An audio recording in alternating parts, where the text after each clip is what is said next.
Cancer. All right, Cancer in the Gospels, page 107. This is coming from Mark chapter 6, verse 30 through 8, verse 21.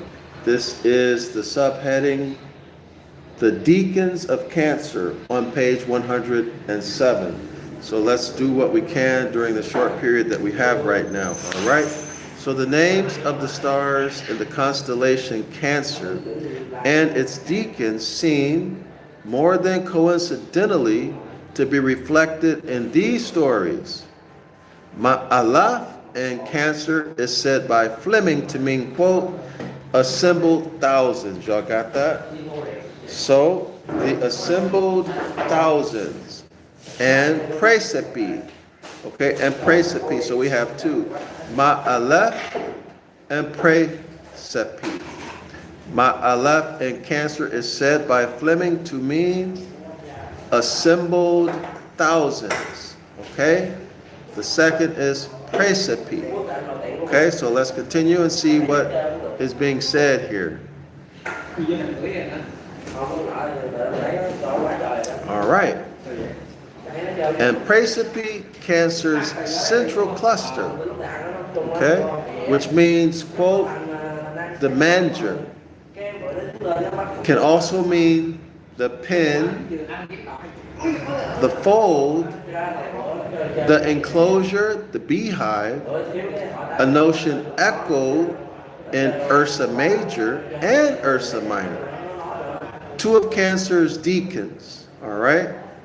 So Ursa Major and Ursa Minor are two of Cancer's deacons, okay? Seiss contends that these two constellations, the Great and the Little Bears, have been wrongly named by the Greeks because they confused the name of the principal star in Ursa Major, Duba, D-U-B-A-H, D-U-B-A-H, with the word Dob, or D-O-B, quote-unquote bear. He continues, but Dubhe, or Duba, does not mean bear, but a constellation of, but let me repeat that. It means a collection of domestic animals, quote, a fold, as in the Hebrew word dober, D-O-B-E-R. The evidence is that, according to the original intent, we are to see in these constellations not two long-tailed bears, but two sheepfolds or flocks. Now, isn't that interesting? Because J.C. the Christ figure talked about his sheep, right? And the sheep. That's how he referred to those people who he had came for, right? The sheepfold.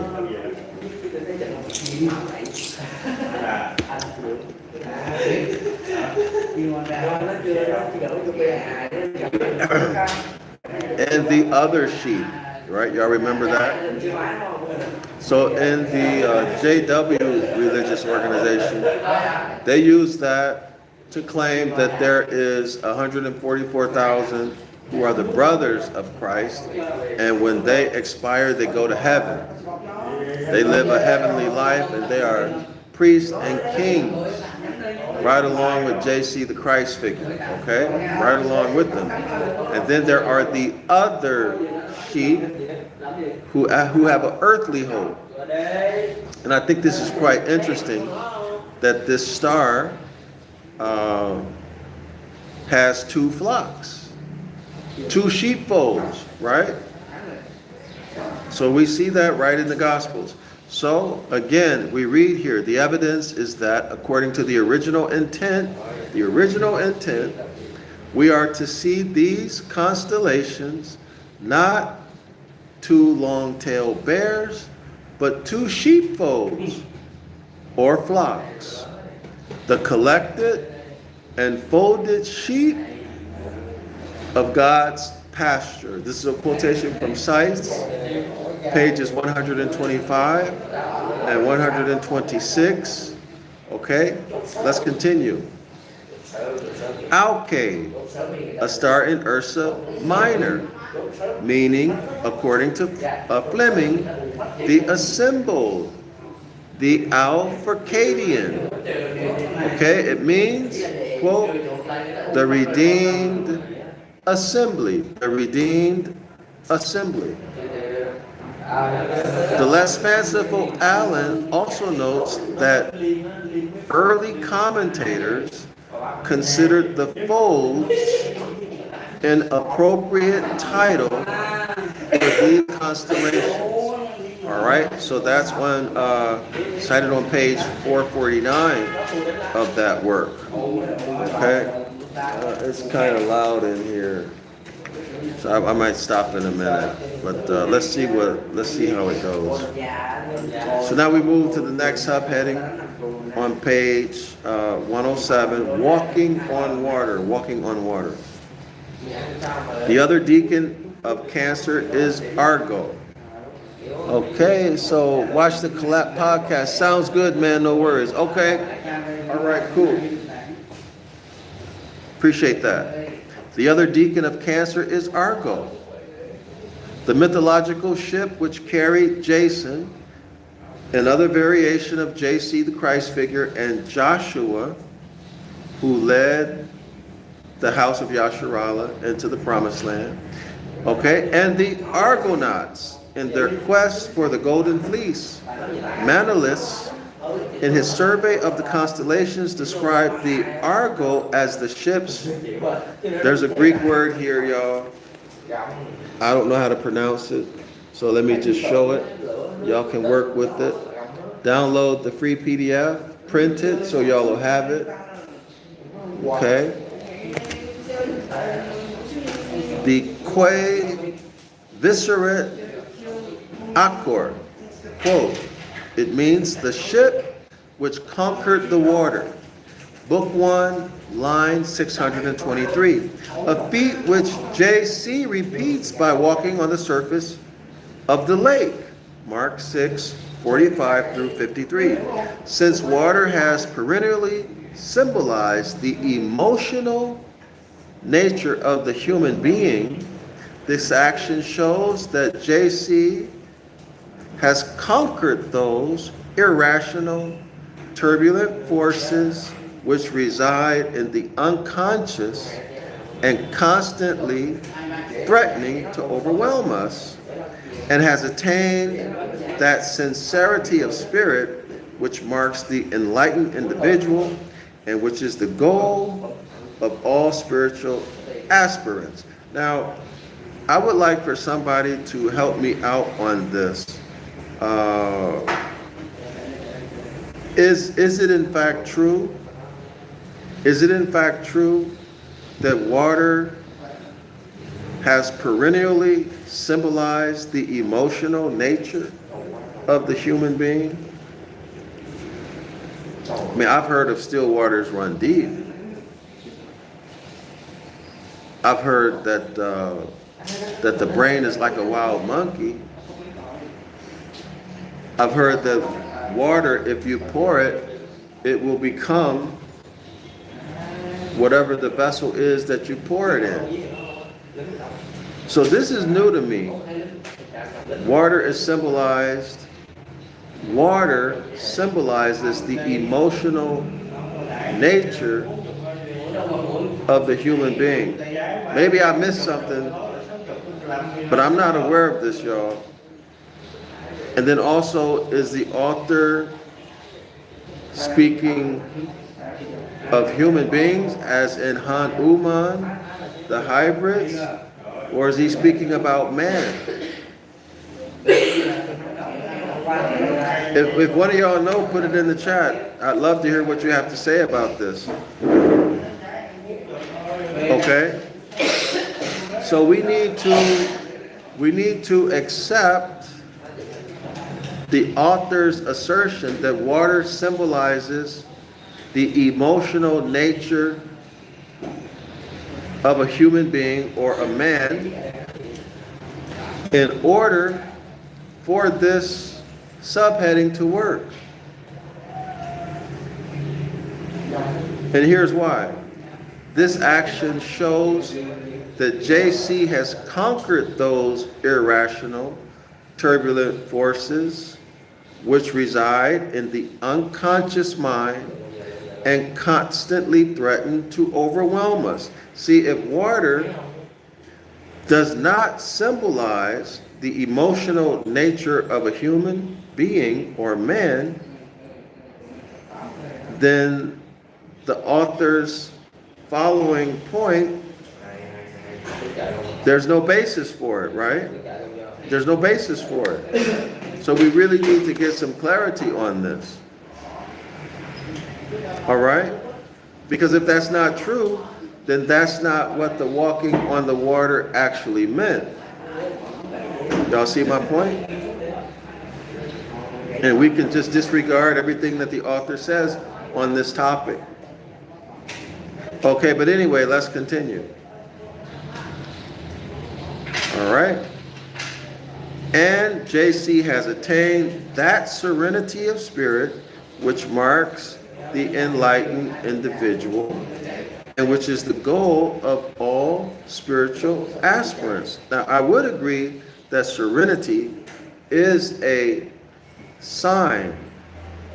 It is a manifestation or a sign of people who are operating out of the higher self. Right? Not too much bothers you. Not too much bothers you because you know you can deal with it from your past experiences of overcoming trouble. Right? Okay. And he continues. As we read in the Bhagavad Gita, not shaken by adversity. Okay, the sun walking on the water. Let me see if I can pull that up. That really went by fast. Okay, let me see if I can pull it up, if it'll come back. I'm trying to read your message. Your comment, rather. Let me see. All right. It says, the sun walking on the water is the sun's reflection at sunset to me, symbolic of Aquarius, the house of the man holding. Okay, yes, and yeah, actually I have many of those images in the 101 Ancient Ibaryath course. It's also showing with the pharaohs, the beard. Y'all know how the beard comes down? That's where that comes from. It comes from this phenomena of the sun setting on the water. Okay, and Washakalap writes, the bearded pharaoh, that is absolutely right. That's absolutely right. There's a lot in that. Yes, the bearded sun, absolutely. That's where it comes from. And if you take it a step further, that's also the pyramid. That's the pyramid with the all-seeing eye on top. Y'all got that? With the space separating the sun from its reflection on the water, representing or symbolizing that man has yet to achieve his highest level of intellectual and spiritual attainment. All that which is possible. If y'all can just imagine that. The sun setting, okay, so it hasn't gone below the horizon yet. And then there's the water, and you can see the pyramid shape, the bearded sun. Look at the back of a dollar bill. Okay, you'll see the pyramid, and you'll see the raised portion of the pyramid. Well, that's actually the chief cornerstone. That's the chief cornerstone with the all-seeing eye in the middle, and then you'll see the sun rays coming from it. Okay, eye of Horus, all-seeing eye. Indeed, yes indeed. So that's where all of this is. All of this stuff comes from nature, y'all. The stone that the builder refused, absolutely. This is the chief cornerstone. That's why it's above the pyramid, absolutely. Absolutely. So that's what we're dealing with, scholars. That's what we're dealing with. The highest level of intellectual achievement. The highest level of spiritual, not in the religious sense, but the highest level of control of breath. and control of breath equates to optimal health. Okay, so this is having to do with the art of living, the highest level of intellectual attainment, and living an optimally healthy life. That would be mind and body. Higher self, right? Higher self thoughts and thinking and behavior produces in itself a healthy body that can regenerate and rejuvenate and re-energize itself. Whereas the lower self, thoughts and behavior, produces stress, worry, and fear, and the body becomes unhealthy. It loses its ability to recycle and regenerate and re-energize itself. So take note, scholars, this is what we're dealing with. All right, so let's continue. Not shaken by adversity, not hankering after happiness, free from fear, free from anger, free from the things of desire. I call him a seer and illumined. So the illumined, that takes us back to what? The sunlight, the all-seeing eye, the chief cornerstone. And remember, you're your own savior. You are your own savior. So you are literally your own Christ. But it's your choice to be illuminated or to be in darkness, the prince of darkness, to be in religion or to return to nature. All right? So that's the Christ and the devil. Okay? There you are.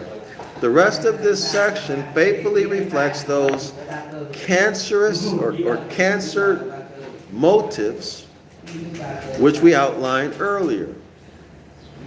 JC demonstrates his concern for others as he heals the sick in Gennesaret, Mark 6, 53 through 56, and shows his contempt for man-made traditions in his arguments with the scribes and Pharisees over food laws. His opponents are scandalized by the fact that JC's disciples do not perform the ritual washings before they eat. Mark 7, 1 through 5. But JC attacks them mercilessly, declaring their customs bogus and their motives mercenary. Mark 7, 6 through 13. Nothing he says that a man puts in his stomach, so you see the cancer, right? The stomach and the digestive tract, controlled by cancer, can be rendered or can render him defiled. Defilement consists in what comes out of a man. His actions defile him, not his food. This is Mark 7, 14 to 23. Now, make the connection, y'all. Why is the zodiac sign called Cancer? Okay, it's a crab, right? Or a lobster. Why do they call it Cancer? Y'all know one of the worst cancers that you can get is stomach cancer. Y'all know that? Stomach cancer. Colon cancer is also a really tough one. Why are they calling it Cancer? Note this constellation that's symbolized by a lobster. That's symbolized by a lobster. Controls the stomach and the digestive tract. Why call it cancer? Y'all know what cancer is? Cancer is when a cell, when the DNA is damaged and it can no longer, and it's no longer able to provide or to engage in the specialized functions that it's supposed to engage in. It changes. Maybe it becomes a cell that should be in another tissue. Okay? Or it becomes something altogether different, unlike any cell in any tissue in your body. And it begins to suck up all the nutrients, create brand new blood supplies to itself. Why would they name this zodiac sign Cancer? That, to me, that seems quite negative, right? If y'all can follow what I'm saying to you. Why is that? Why is that? I'm sure there's probably a good reason for it. If it's not what I just said. If it's not what I just said. All right? Which is to what? To create energy that would lead people to experience stomach cancer or any type of cancer in the digestive tract. All right? But anyway, let's continue. I gotta find my place. Okay, so his opponents are scandalized by the fact. Did I read this? Okay, yeah, I already read that. Let's go to the next paragraph, page 108. The food motive is not exhausted yet. At the end of the Cancerian section, JC and his disciples once more put to sea in a boat. Mark 8:13. The disciples have only one loaf of bread with them. The story continues. And here we go, y'all. This is the story. The disciples had forgotten to bring bread, except for one loaf they had with them in the boat. Be careful, JC warned them. Watch out for the yeast of the Pharisees and that of Herod. They discussed this with one another and said, "It is because we have no bread." Aware of their discussion, JC asked them, "Why are you talking about having no bread? Do you still not see or understand? Are your hearts hardened? Do you have eyes but fail to see, and ears but fail to hear? And don't you remember when I broke the 5 loaves for the 5,000, how many basketfuls of pieces did you pick up?" 12, they replied. "And when I broke the 7 loaves for the 4,000, how many basketfuls of pieces did you pick up?" They answered, 7. JC said to them, "Do you still not understand?" That's Mark chapter 8, verse 14 through 21. Okay, let's continue. Nineham calls this a truly remarkable incident. This is on page 213. In view of the fact that the disciples are at their most obtuse and JC at his most enigmatic. They talk about loaves of bread after witnessing 2 stupendous feeding miracles. He refuses to give a direct answer to any of his own questions. So that makes sense to me, right? As the story goes, the disciples saw him feed large numbers of people, right? And when you think about that, 4 loaves and however many loaves it was, 5 loaves, you break them open and you can feed all of these people. You break the fish and you can feed all of these people, and then you got food left over. And then the disciples have an issue with the fact that they only have 1 loaf of bread. Okay, so that don't make sense, right? If he fed them, he can certainly do the same thing with 1 loaf. So let's see where the author is going to take us. It hardly seems possible that, as it stands, this passage describes a real historical incident. Okay, all right, so here we go. Could even the dullest among us show so little insight as the apostles here display? All right, so the author is saying that even the stupidest person, right? Even the stupidest person can see that if JC fed all of those people with a little bit of nothing, if he had 1 piece of bread or even no pieces of bread, he could feed them, so they should not worry about food. So the author is saying that this is not what the story is about. That's his point. Let's continue. What seems more likely is that this episode has been constructed by Mark along the lines of similar dialogues in John's Gospel. So go to John chapter 3 if you want to read more on that. If you want to see what those lines are, those similar dialogues, okay? In which lack of comprehension is a literary device. Okay, so here it is. So none of that made sense, right? None of that made sense. But the point, or what John was using, was a literary technique. So let's go into that literary technique more. It says, what seems more likely is that this episode has been constructed by Mark along the lines of a similar dialogue in John's Gospel. Okay, so check John 3, in which lack of comprehension is a literary device designed to prompt further elucidation. Y'all got that?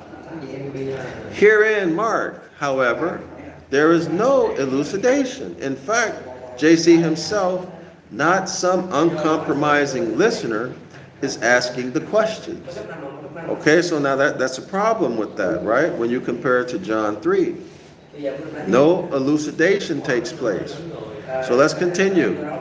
And in the light of all that has preceded this incident, he cannot be asking these questions of the apostles. Okay, now that makes sense to me. He is asking them of us. So Mark is asking these questions to the readers.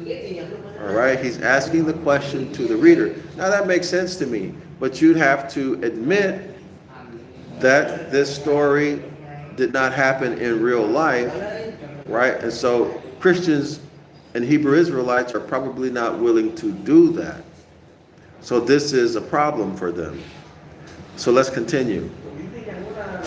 And in the light of all that has preceded this incident, he cannot be asking these questions of the apostles because they saw too much and they knew too much. Right? It's stupid to ask them that. He is asking them of us, or he's asking those questions to the reader. This discussion is not so much a record of spiritual blindness exhibited on one particular occasion by a specific group of people, that would be his apostles. Instead, okay, these stories, or it describes the darkness and ignorance in which we, or the reader, all find themselves as they try to assuage their spiritual hunger with spiritual food. This is the point at which Mark tells us that we do not live on bread alone, that our life is about more than food, and our body is about more than clothing. So check Matthew chapter 6, verse 25 for that.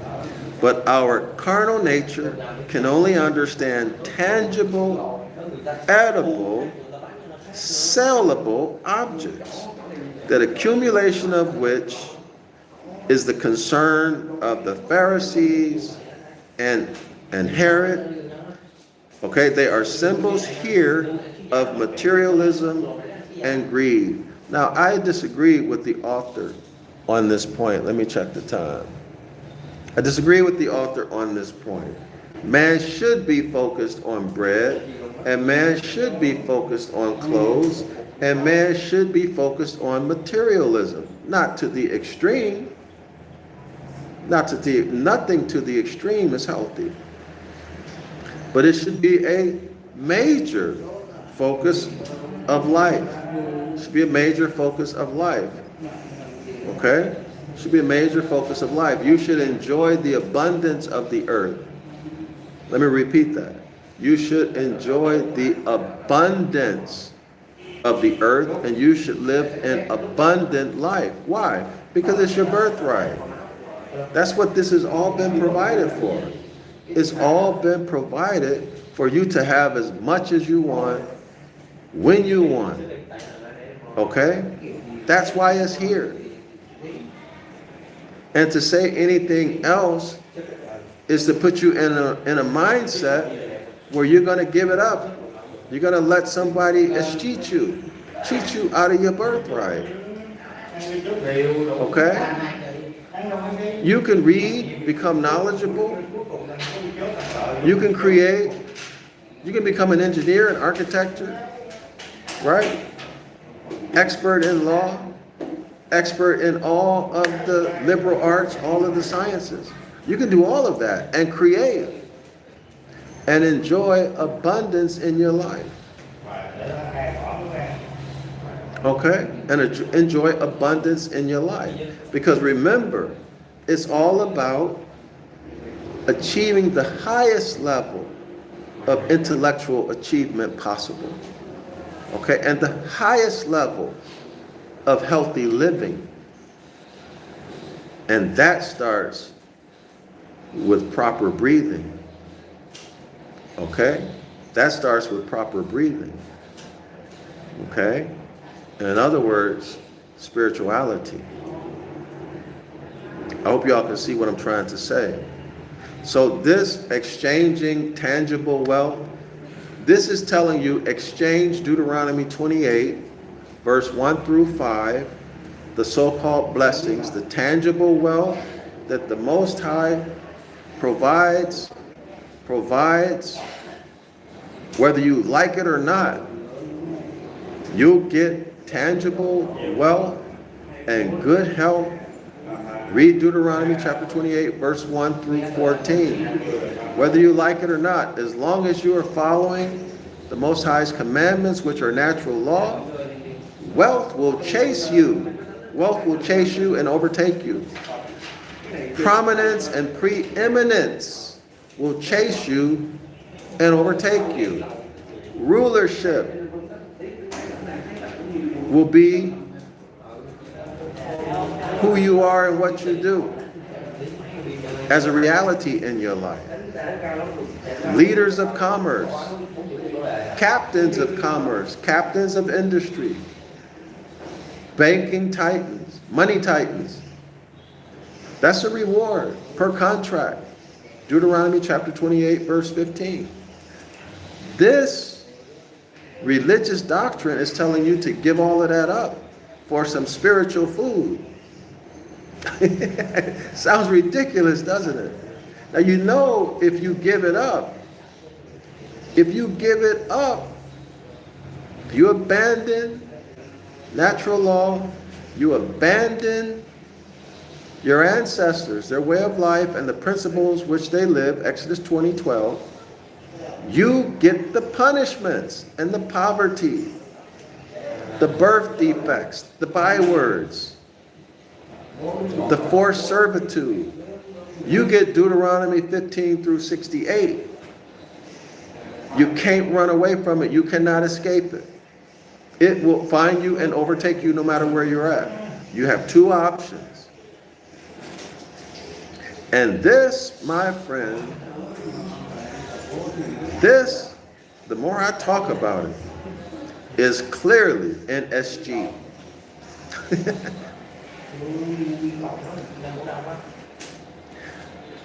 But our carnal nature can only understand tangible. Do y'all realize what tangible is? Tangible means concrete. The things that you can only experience through your senses. But our carnal nature can only understand that which we experience through our senses. This, by definition, is called reality. Let me repeat that. That which you only experience by your senses or through your senses, this is by definition called reality. Okay? Those things that you do not experience by the senses, but you experience intellectually, these are what? These are outside of reality. Make note of that. Now, if you are outside of your reality, And you're ignoring reality. What kind of mental health state are you in? And I'm going to leave that for y'all. But our carnal nature can only understand tangible, edible, sellable objects. That's reality, yo.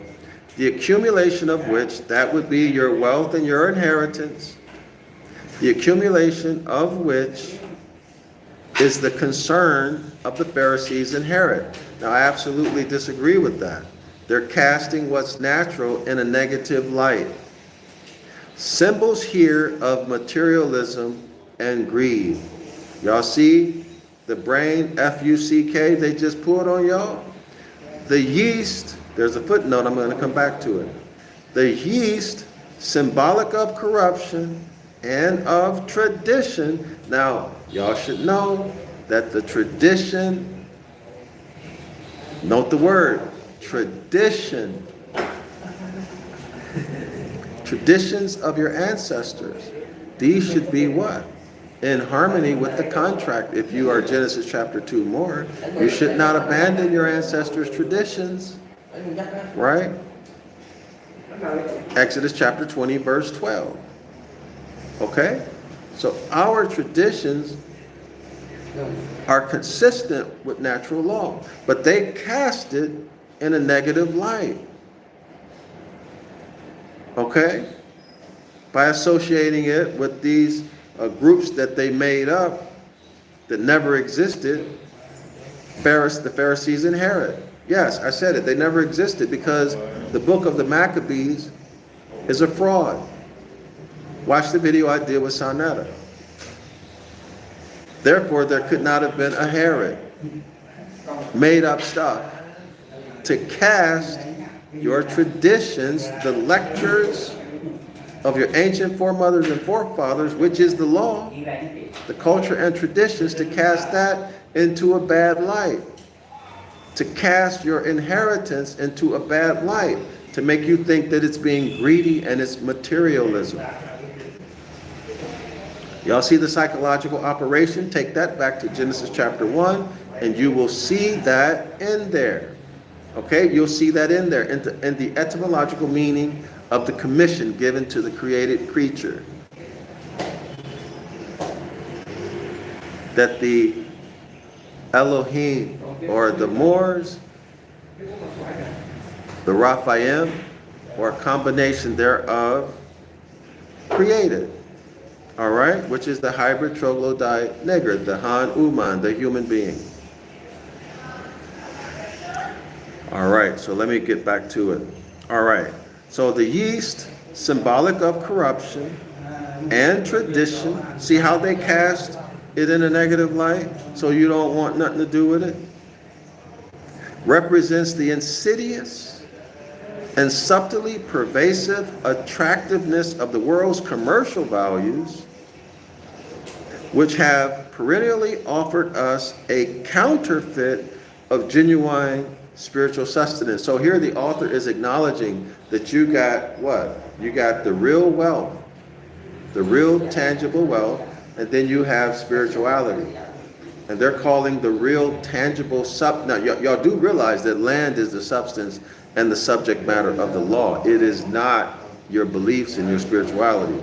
So what does common sense tell you? But they're telling you that the genuine value is in some religious doctrine. Y'all see the contradiction? Do you see the contradiction? All right?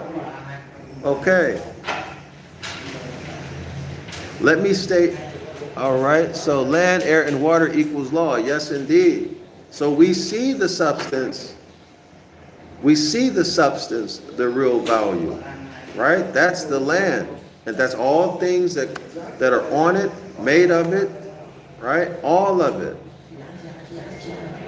Okay? Not some stories and some doctrines that you experience in your brain or some emotion.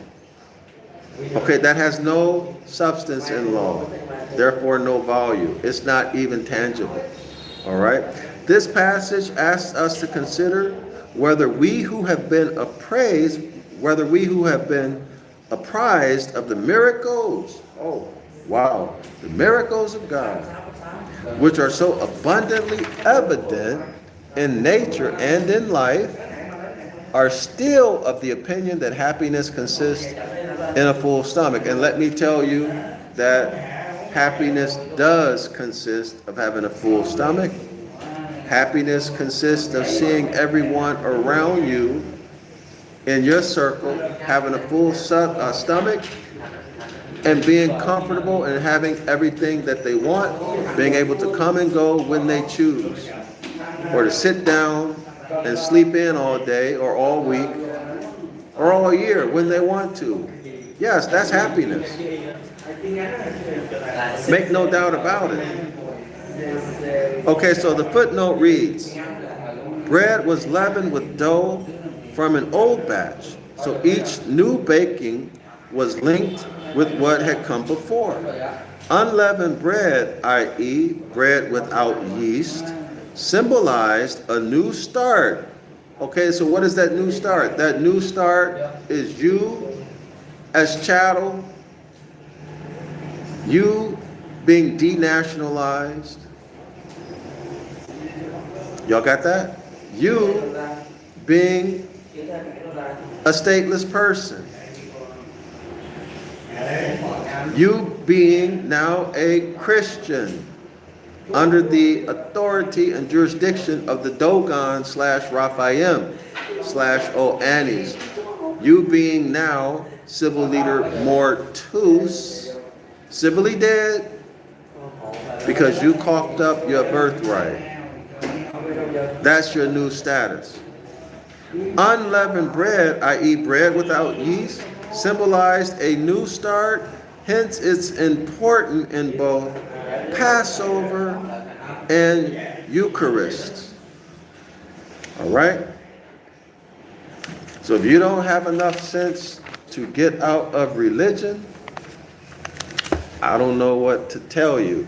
Islam to all the Moors. I'm DrYasapa from Zion Law School. Be sure to support my project to translate the Book of the Law back into Ancient Ibaryath, and from Ancient Ibaryath into modern English. I will remove all lies, all deception, all mythology. It'll have footnotes.